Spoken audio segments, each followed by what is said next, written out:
Mr. Franche Coma. Franche, thank you so much for taking a couple minutes to talk to us.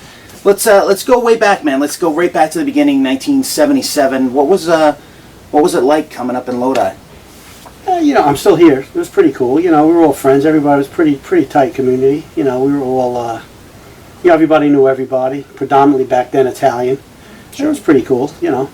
Was there like a music scene starting to happen, or was it just kind of? There was always the music scene around here back in that day was a lot of cover bands playing a lot of like CYO dances and stuff like that. Yeah. All doing covers. Playing 3 hours, from 8 to 11, with 2 breaks, I think, in between, but doing all covers, Rolling Stones, all the top 40, if you will, most of them, Sure. And the scene was starting off in New York, if you will, and, Glenn had insight as to what was going on there. When did you start playing guitar? What inspired you to play guitar? I started playing, I guess, about 14, 15 years old. I don't know, I just picked it up. My friend was a guitar player. He started showing me little things, then I wound up taking lessons from him and so on and so forth, and then from other teachers beyond that. Who were your favorite guitar players, like who really? I like Mick Ronson. Okay. He was pretty cool, a little bit different, you know what I mean? He was probably one of my favorites. Obviously, everybody likes Jimmy Page, you know what I mean? All that stuff, the typical stuff we grew up on, Led Zeppelin, before all this punk scene, we all grew up on listening to Led Zeppelin, David Bowie, and sure. Those bands and stuff like that. The Bad Company, Mick Rouse, he's a pretty good guitar player too. I mean, they're all good, but I like him too. Misfits was your first band, correct? Yes. Okay, so you didn't play with anybody before then? No, because no, not at all. No. We did a little demo. Me and Ashley Morantz did a little demo in the studio, an acoustic demo, but it was nothing official. You know what I mean? We made some acetate, if you will. How did you wind up meeting up with those guys? Jerry and I were friends since we were like 9, 10 years old. Jerry's grandmother lived next door to, which my wife now, and I know my wife 50 plus years. His grandmother lived next door to her, 2 blocks from here, and his grandmother, his uncle lived there, and we used to hang around. He'd come over. We'd catch butterflies back in the day. Jerry and Anthony were into that. Jerry taught me how to catch butterflies, but as little kids, so Sure. We've been friends a long time. Go back a long way. Now, did Jerry? I know he was known as being like a jock and stuff like that. Were you part of that scene, or? I played, but then I left Lodi. But yeah, we all played. We all played football. We all played basketball. I stopped playing baseball, but pretty much, I don't know much about if Glenn did. I really don't know for sure. Glenn actually went to school with my wife, believe it or not, same year. High school? Or? Yeah, same year. They graduated the same year. Yep. I'm not sure if he did. I don't think he did, but we all did. Yeah.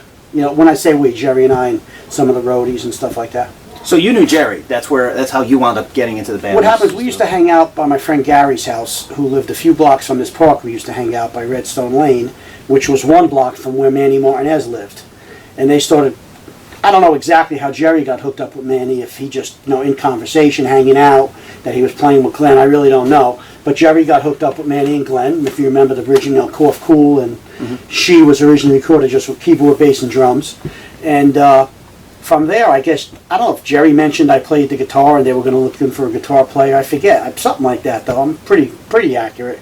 So he brought me down, and that's by Manny's house. So how was it, because at the time everything was keyboard based, so how was it transposing that stuff to guitar? Did you kind of... If you noticed, Cough Cool, there was one more song on there, what was it? Wasn't there another one of that? There was only the 2 that were released, but there was supposed to be Harpies and then that was recorded. What happened, Cough Cool we never did. She was very easy to convert to guitar, and Glenn had other stuff that he was working on. And we started doing Angel Fuck, She, Last Caress, Hybrid Moment, all guitar stuff. It was not much. The only thing that had to be converted from those couple of songs was She. They used to do some songs like West End Avenue, In the Doorway. In the Doorway we converted a little bit in the studio too. We never played that live. But it wasn't a big deal. You asked me about guitar players. Lou Reed once said, it's not how much you know or what you could do. It's about getting that instrument, in his case the guitar, and taking 2 or 3 chords and just playing them to the best of your ability. And I always remembered that. So if you're playing just a regular progression, an A, an A, an A, D, and an E, play it the best you can. And I never forgot that. So it was a good Yeah, it's great advice. Something cool, you know. He said that years, and that's coming from a Juilliard grad, you know. So Yeah. it was pretty cool. So you guys got together and started rehearsing. What was it, at Manny's house, or was it? Manny's house. And then, so I mean, because Glenn didn't play guitar at that time, right? Or Well, he would work on the songs at home or okay. on the guitar or show us there, you know, give me the guitar or whatever. You know, yeah, he did. He did. Now the first show you did was Eddie's Lounge. Eddie's Lounge in Teaneck, yeah. Came up, and do you remember that show at all? 100%. What do you remember particularly? I remember about a week or two before Manny's house, Glenn and Jerry come knocking at my door at 6:30 in the morning to tell me Manny's house had a fire, and Jerry and I lost our equipment, our amps and stuff. And funny, a friend of mine, Mike, still teases me because we bought the amp was bought, an MPEG amplifier, which was bought at Manny's in New York. He still teases me and says, bought at Manny's, burnt at Manny's. You know? Wow. But if I remember, Doyle rebuilt that whole thing years later and still was using it. But so I remember that, and then, you know, what happened is I was coming up to do a half a set, and why I brought up the fire was, even at Eddie's Lounge, I had my guitar, we were in this back room, and the Misfits were doing their half a set with the keyboard with Glenn, and my guitar case, for some reason, was on top of an oven, the stove, and somebody leaned on the stove, and the flame came on and burnt a nice round hole in my guitar case. Oh. But we saw it when we started smelling the vinyl, you know, that plastic smell. So that's what makes me think about the fire and all that in that first show. And then I came up, I think we opened up with Angel Fuck. Glenn introduced me as a guitar player. I guess we did Angel Fuck, Children in Heat. What you call Spinal Remains now was actually called Feline Nursery, but Glenn had to change that, yep. You know. And I can't remember the Hybrid other two. Moments. Probably Hybrid Moments. It was 5 songs, yeah. Yep. Were you calling it punk at that time? Or was it considered, because to me it doesn't sound punk. I mean, punk, and especially 77, you guys, you know, Sex Pistols were out, Damned was out, Ramones was out. The stuff that you guys were doing was like, what kind of music did you say the Misfits were at that time? I mean, 77? I hate to put a name on it, and I hate when people call this genre and that genre and stuff like that, but, you know, we were in that scene. I believe in, you know, call it what you want. Were we playing like the Ramones? It was a little different. I think Glenn's voice, the way he wrote the songs, was a little bit different. I don't know. It was. Listen, to me, I think I heard Doyle say this somewhere in an interview, and he's right. It's all rock and roll, man. That's what it is. Sure. Play it how you want, strum it how you want, pick it how you want, you know, whatever. It's still rock and roll, you know, and that's the way I look at it. That's the way I always looked at it. Were we in the punk scene? Sure we were. Yeah, we were. We were in the heart of it. But it's rock and roll at the end result. Was it like more political based punk? Because this is before they got into horror and like that scene. Okay, so what's your question? Was it more of like, you know, you said like it was a punk scene and you guys were, you know, kind of considered punk, but was it, you know, did you call yourselves like Misfits? You know, if somebody would say, what kind of band were you guys? Would you say we're a punk band? Or were you just considered a rock and roll band? No, probably a punk band. They would have said it back then, yeah. You would have said you guys were a punk band? Yeah, they would have said that. Well, that's the label we got right away because, again, like I said earlier, a lot of these local bands playing covers, they looked at us like, look, they're doing originals, blah, blah, blah. And then we're playing in New York. Who the hell are they? Where are they going? We went further than most of them in a week than they did in a lifetime, you know, doing originals, you know. So, no offense to anybody. What were some of the other shows that you remember offhand, you know, going back to some... Well, we played Eddie's a couple of times. We had a lot. We played... Shock Theater, do you remember that show? Yeah, the Shock Theater we got screwed on because we were supposed to be playing up there, if I remember correctly. I believe we were supposed to be playing... The show was originally booked to play with Devo, if I'm not mistaken, and they canceled. But the owner, you know, the promoter, whatever, didn't send us out what he called the telegram until like the night before. And Glenn's like, you know, we had to drive 12 hours or whatever it was to get here. You know, you want to let us know a day or two before. Sure. So we just did the show ourselves. It was different up there, you know. They had lousy beer, Black Flag beer. And I remember that because they were all drinking this Black Flag beer. I tasted this, man, that's disgusting shit. But yeah, it was pretty cool. It was all right up there, you know. And then Max's was great to play. You know, it was, you know, always 2 shows a night. We did a lot with the show place in Dover, which doesn't exist anymore. We played up there with Richard Hell and the Voidoids. I remember hanging around up there with the Runaways when they were just starting out too. That was a real cool place in Jersey. You know, that place was pretty big. It was packed. Max's was always packed. You know, it was pretty cool. What was the reason you guys never? I mean, you never really seemed to wind up getting onto a bill with a lot of the bigger bands. Was it more like Define bigger bands. Well, like the Ramones. I mean, I would have thought would have been perfect for you guys, or even like you said, Richard Hell would have been great. Well, we did play with Richard Hell. We Yeah. did. Sure. I don't know. I can't answer that. I don't know why. You know, I wasn't in charge of the booking and all. I mean, I did help out with the show place. I hooked up with Larry, I believe his name was, and that's how we got that connection there. But mostly, you know, Glenn was talking to the booking agents and the people, you know, back then. So I really wouldn't be fair to ask me that question because I really don't know. So you guys would get together, rehearse a bunch of material, and just kept learning material. When did you guys decide, okay, we're going to go into the studio, we're going to start recording some material, some new stuff? We kind of did that right away with the, we had, I'm sure you know, we had what was called Blank Records. Then Mercury came out with a label called Blank, and Sure. we worked out a deal where we did, which is now the Static Age album, which didn't come out till 20 years later almost. So, you know, we recorded all that Static Age stuff and, you know, released a Bullet single with Attitude and Hollywood Babylon on it, and Bullet, obviously. That the Bullet single. Now, was it always supposed to be called Static Age, and was there plans to actually release that as a full-length album at that time? Well, it was going to be, we thought, if I remember correctly, that Blank would, Blank, which was owned by Mercury, would release it and put it out as is. Was it going to be called Static Age? At the time, I don't know. Okay. You know, I'm not sure. So it could have been anything. It could have been anything at the time. But they didn't, obviously. So, Was there anything else that you recorded with them aside from the material that wound up on Static Age? nope, that was my only recording session with them, with the Misfits, was that stuff at CI Recordings. CI Recordings, I think it was on 57th Street. And no, that's the stuff I recorded. What about anything filmed? Was anything ever If filmed? anything was filmed, it had to be filmed at a show or something, but I don't rehearse, maybe at rehearsal. When Manny was on the drums, he used to record every rehearsal. Everyone, on a little cassette player. This is a personal question. Is there anything left from Lodi that was there then? Like Lodi pizzas are still the same? I was at Lodi Pizza today's Saturday. I picked up a pie Thursday night. Exactly the same. It's exactly the same. Exactly the same. The boxes are still piled up like in the 70s when he makes the pies. Go there. It's not far from here if you want to pass on. Oh yeah, it's great pizza. I've had it a bunch of times. Oh, Every time you've I been come there? up here, yeah. Oh, okay. It's phenomenal. But every time I go in there, it same, looks same owners, same everything. Well, everything. the kids run it now, which, you know, they're older. You know Sure, what I of mean? course. But yeah. I was actually talking to Frank how he said his father, you know, he'd have to leave school to go work at the pizzeria because the high school was around the block. But yeah, same, exactly the same. And Cardi's Sugar Bowl. Same, right over here, Benson. But back then, his father was running it, Yeah. Mr. Corey. Pretty much the same. Is there anything else, or is it them the two?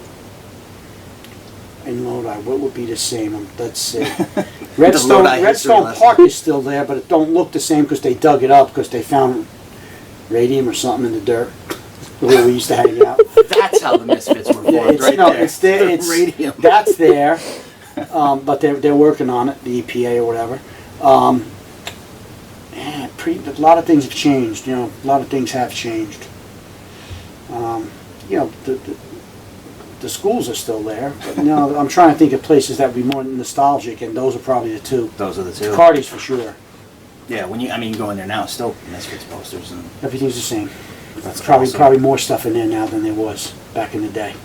How many shows did you do with the Misfits? Oh my God, I can't. Maybe 20, 30. You know, we did. I don't know. We went to Cleveland. Up in County.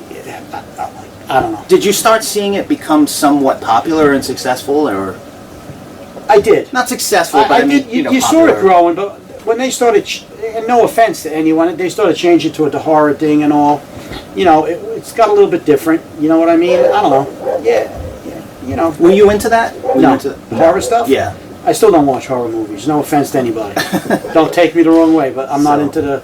I like Frankenstein, the werewolf, but I'm not a big horror movie. No, not at all. So you preferred the more raw. I like the punk, music. You know, the music. Yeah, well, you know, listen. If you remember, like, you know, Jerry, you know, that had his hair back then blue and gold. Sure. I just had a pair of jeans on and a shirt, and played.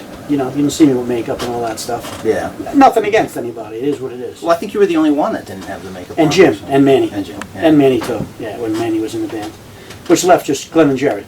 But they, you know, I think Glenn had insight to where he was going with it and what was going to take place, and give him a lot of credit for that. So when it didn't come out, when Static Age didn't come out, did you ever think there was going to be a point where this material was ever going to be heard by people? At that point, well, it was really like, they kind of got your hopes up that they're going to be releasing this album, which would have been really, really cool. So they said there's a good chance. Well, they said they'd listen and stuff like that, but they kind of just snowballed us, I think, told us what we wanted to hear and probably... Sure. Listen, I could still picture that guy. And I don't remember his name, the guy that, I don't know if he was the owner, the CEO, whatever, of Mercury, which was then blank, blank, whatever. And when he heard the tape, I remember his face. It was just something he wasn't about prepared to hear. You know what I mean? Sure. The Ramones were out at the time, but he probably never listened to them either. Or you know what I'm saying? And this, I think this just put him over the edge. And I remember seeing his face right in CR recordings, So. Were those recording sessions really quick? Because, you had 30 hours. We did it in the course of about a week and a half, let's say 10 days, back and forth, almost every day, 5, Do you remember those recording sessions? Yeah, I do. Yeah, it was pretty cool. Dave Achilles was the engineer. I remember my car getting towed because I was parked illegally. We had to run up for 5 minutes, Glenn and I, and we came down. Where's my car's gone? They towed it. Those signs were hard to read. They still are. Yeah, I remember. It was pretty cool. So Jerry was the one you got along with? We all got along. Jerry and I were friends. Then I became friends with Glenn and Manny. I knew we used to hang out down at Redstone Lane by the park, by Redstone Park. Jim came into the band through Glenn. And then I became friendly with Jim. I still talk to Jim. I still talk to Manny. Glenn, I saw Glenn when his father passed away when he was up here. The last time I saw Glenn. Everybody seems pretty cool. I got no regrets or no animosity toward anyone. So when did you decide this was no longer for me? Was it? Well, I thought I'd go play with my friend Mike, and we could do something I thought different and maybe better. And who knew? If I would have known what I knew today, I would have never left. But It is what it is. Well, also going into that horror genre style. Yeah, at the time it was just starting. They really didn't go into it when I left, because then that really went full-fledged when Doyle became a guitar player and stuff at about that same time. You know what I mean? Sure. I think. So once they went into the super heavy stuff like Earth AD and everything, it probably would have been. No, that was different music. But again, had we stuck together, would we have evolved with what Glenn was writing and what he was doing? I'm sure. Sure. But you never know. Who knows? I left. I can't. I didn't. I wish I didn't, but I did, and here we are. What are you gonna do? Now you recorded the Static Age stuff, and there's a long-standing rumor that you actually played on a couple of other things, like Who Killed Marilyn was one. Go ahead. Yep. Okay. Is there any truth to that at all? No. The recordings that are out there of Who Killed Marilyn. The Legacy of Brutality album originally was played around with some of the mixes and stuff like that. So not by me. So anyway, I did play Who Killed Marilyn, and we did play it live a couple of times. Yes. Record it? No. When I was in the band, when we did Who Killed Marilyn, I wish I remembered it. I would play it for you now, but I don't. The way we did it was a bit different. When the chorus came, it would be, "It ain't a mystery, a funny, funny mystery." And then we would go up a step. And I would sing the high part. "It ain't a mystery, a funny, funny, funny, funny mystery." Then again, "It ain't a mystery." They changed all that when I left the band. The way they did that. Sure. And I was playing a little bit slide guitar there too, to be honest with you. Really? Yeah. I was doing something on the slide. I wish I remembered exactly, but I don't. Long time ago. And we didn't do it long enough, But yeah, it was different. And then when I left, they, for some reason, whatever, they changed it a little bit. Glenn changed it. So you started seeing somewhat of a bit of a fan base develop for you guys. There was, listen, we probably played in front of more people than most. Put it that way, yeah, without a doubt. Especially being all original. Yeah, the following started, I think, listen, Eddie's Lounge, was their following? No, probably not. When we started playing Max's and the show place, did it gradually build up? 100%. We played that show place, the place was jammed. I'll tell you, I remember that night because I fell off the stage. I went to stand on a table. There was people, it was like a bar, too, so there were tables right in front of the stage, and I stood on a table, not realizing it was a pedestal table. And it went over, but I didn't miss a note. I never missed a note. And my opinion, we kind of blew Richard Hell off the stage that night, and it was his show. What was some of the gear that you used at that time to record? Do you remember, I used my '76 Gibson Explorer, and I believe the amplifier in there was a Fender, because I didn't take my amp. Was a Fender I'll say twin official pre-CBS twin reverb maybe, a Fender and a Big Muff fuzz, one or the other, at different recordings. I think the fuzz broke and I had to use the Big Muff. The fuzz originally was actually Glenn's fuzz that he used to use on the piano, but it was a guitar. It was a guitar effects. There was a Les Paul Jr. in the studio we grabbed too. I think it was Dave's, the engineer, and that's it. So most of the stuff that was, on those recording sessions is stuff that was in the studio. Already. The amp was theirs, yes. The guitars were mine, except the one Les Paul Jr. was his. So I used the same guitar I played live with. Bullet record. You guys, did you sell that yourselves at shows? That was something that you just would set up at merch tables? Back in the day, you'd go out, you'd flood the city with posters, which would last a day because somebody else would come out and put posters up the next day, So what would happen was, you'd go to older record stores and ask them to buy it. Yeah, we would sell it at the shows. Oh, but the record stores would buy them from you? Most of the time, Bob, like Bleecker Bob's and all, you'd put it on consignment. Yep. You know what I mean? But, it might give you a couple of bucks, But yeah, most of the place, that's what you did. You did it all yourself, man. From getting the paper to print the cover, to recording it, to going to the pressing place, getting the vinyl, the ink. You did everything yourself. Nobody was doing it for you. Do you remember how many of them were made? No. No idea. I know I gave a lot away. I probably had 200. I probably have 2 now. Oh. Wow. So.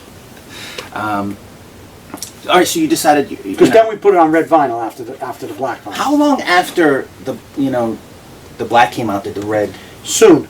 I couldn't tell you a week or a month, but within a reasonable amount of time. Not 6 months later. Much sooner than that. But I don't know exactly. So was it a matter of just selling out of the black ones, or it was a matter of, again? Remember I told you earlier, Glenn had the insight. He figured this will be cool. Sometimes you got that artist that's with you, that's a true artist. Yep. You know what I mean? And okay, we'll put it on red vinyl, it'll be cool. And he was right, So you still had some black ones left when you did the reds? Oh, 100%. Without a doubt. Cool.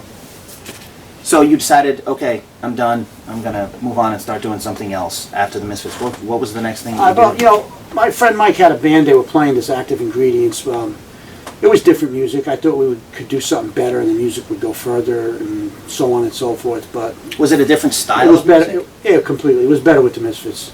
It should have stuck with that, without a doubt.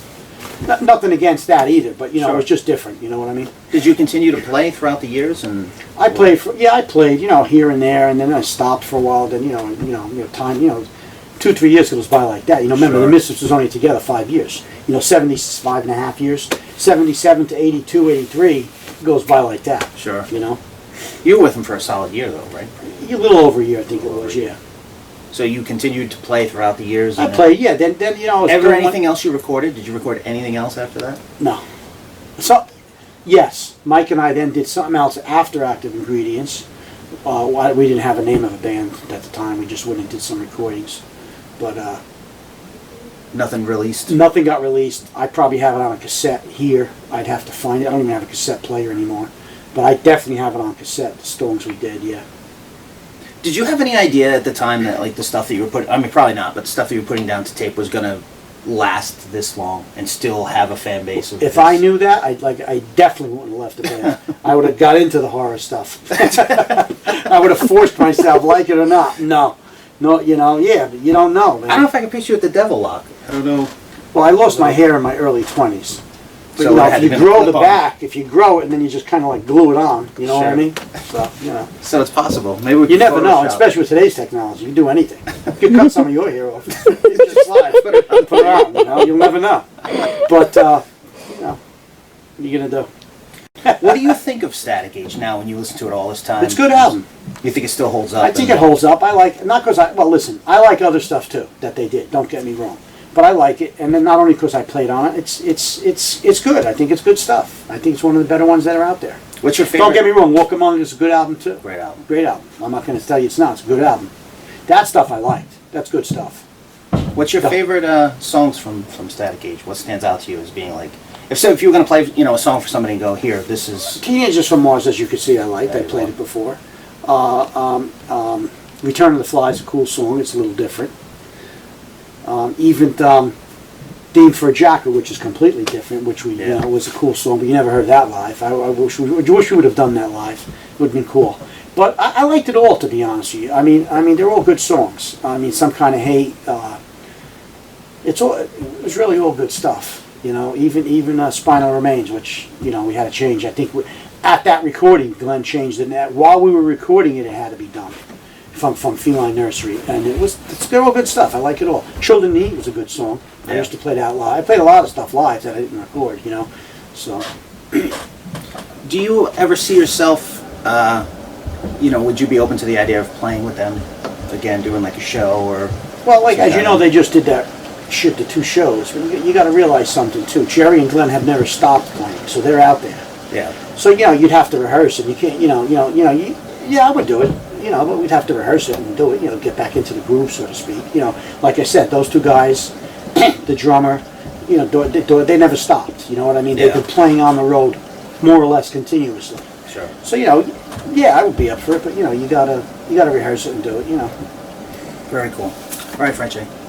Thank you so much for No taking problem, man. a few minutes. No problem. Appreciate Anytime. it.